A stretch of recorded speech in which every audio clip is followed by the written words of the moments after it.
ప్రతి వ్యక్తి జీవితంలో పుట్టినరోజు తరువాత పెళ్లి రోజుని కూడా ఓ మరపురాని రోజుగా భావిస్తుంటారు. ఇందులో సినిమా వారికి మినహాయింపు ఏమీ లేదు. నట సామ్రాట్ అక్కినేని నాగేశ్వరరావు ఫిబ్రవరి 18ని ఒక ప్రత్యేకమైన రోజుగా భావించేవారు. ఎందుకంటే ఆయన జీవితంలోకి అన్నపూర్ణమ్మ అడుగుపెట్టిన రోజు. ఫిబ్రవరి నెలలో అక్కినేని నటించిన చిత్రాలు విడుదలైన సందర్భాలు ఉన్నాయి.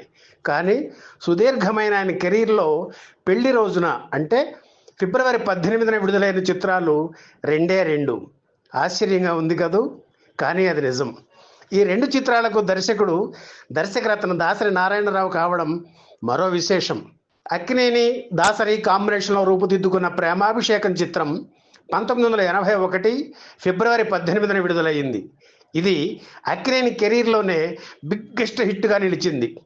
ఆ తర్వాత ప్రేమాభిషేకం వచ్చిన 13 ఏళ్లకు బంగారు కుటుంబం చిత్రం 1994 ఫిబ్రవరి 18న రిలీజ్ అయింది.